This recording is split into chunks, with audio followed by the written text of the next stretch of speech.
Crystal Palace, who are in what would typically feel like a comfortable spot in 12th place, but that is just 3 points above the bottom three. We do begin with our Premier League insider today, David Ornstein, with so much going on with Crystal Palace. David, good to see you here once again. So let's just start and cut to the chase here. What went into the decision to sack Patrick Vieira today?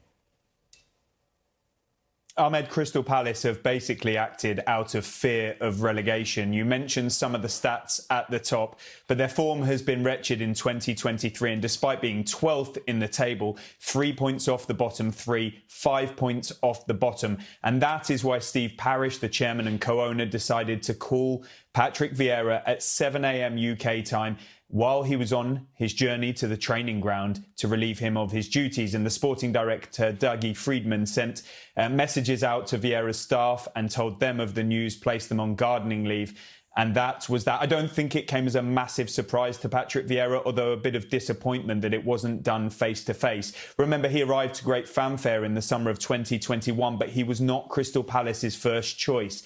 That was a long and arduous recruitment process, but he did get off to a good start. Some iconic performances and results. The style of play marked him out as something special at Crystal Palace. But come the turn of the year, he didn't really get much improvement in the January transfer window. And I think there were some concerns among the hierarchy already in February 2022. Come the end of the season, they reached a Wembley semi-final. They were setting records for the right reasons. He had picked up. There were proclamations of where they could go, such as to Europe. But the summer was not good. Recruitment. They didn't manage to get Conor Gallagher back from Chelsea on loan or permanent. They didn't replace him either. Vieira wanted more experience. It did not arrive. A disastrous summer pre-season tour to Singapore and Australia, with many of the squad not able to travel. Now, despite all of that, the season got off to an OK start. But come the World Cup break, there was a mid-season training camp in Turkey that did not go to plan. There was an altercation on the training ground in London. January transfer window, again, not good. And by this point, Vieira's relationship with the hierarchy was not so great. The communication was not as regular. The fans were not as onside as before. The atmosphere wasn't as great. Then came all the bad results. And I think in the end, Crystal Palace's hierarchy decided there was no choice but to move him on, despite frustrations that Vieira and his supporters may have had about that call. Yeah, so now Patrick Vieira has to figure out what is next for him as far as the club. Where does Crystal Palace go from here? Well, the people inside the club are treating the next 11 games as cup finals, and that would suggest that the hierarchy, so we're talking Steve Parish and his American co-owners, John Textor, Josh Harris and David Blitzer, view this as likely a short-term solution. And then they'll come back to the bigger decision in the summer of what's to come for the future. And that is why Paddy McCarthy, the youth coach at Crystal Palace, will be taking charge for the Arsenal game on Sunday.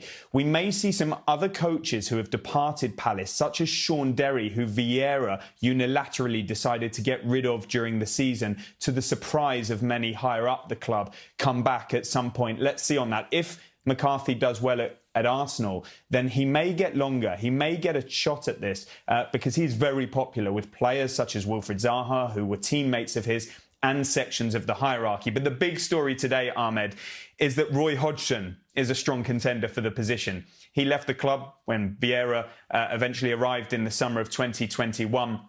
After 4 years at the club, he is available. He knows many of the players and staff, the ownership too. He's 75 years old, so it would be a surprise if it was to happen. But he is highly regarded by members of that top brass at Selhurst Park. So let's see on that front. There will be other candidates in the frame as well. But when you hear the likes of Ralph Hasenhüttl, formerly of Southampton, I don't think that's going to happen because his style might not be quite right for Palace at this moment in time. Frank Lampard interviewed last time, but I don't think he is in the frame. Lucien Favre was almost appointed. He's now available too after leaving Nice. But again, it's not one I can see. The likes of Marcelo Bielsa, Sam Allardyce, Rafael Benitez have been mentioned in various dispatches and with the bookmakers as well.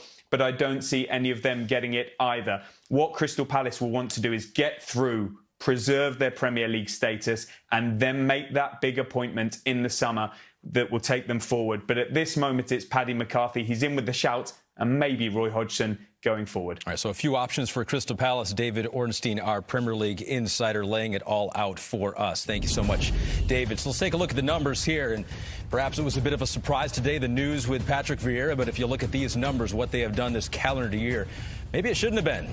Last in wins, they have none in 2023 in the league. Last in points, and the attack has left a lot to be desired. Just 4 goals this calendar year. With that, we do say hello to the men to my left and right, Robbie Mustoe and Danny Higginbotham. Ahmed Freed here in studio on another big day in the Premier League with big sacking news. Patrick Vieira, your first reaction. Was it too soon? Did he get a fair shake? I think so. I think the memories of some of these owners is pretty poor, given what he did last year. Difficult job, new players, new style, new team, almost hitting the highest ever points total in the Premier League era for Palace last year, and a semi-final in the FA Cup. Yes, they've had a bad run from the start of the beginning of the year. But if you go back, which I did this morning, and look at those games, competitive in every match. There's not one game on there where you'd say, that's a shocker. What are they doing there? You know, not multiple ones. They played all the big boys really in the last few weeks.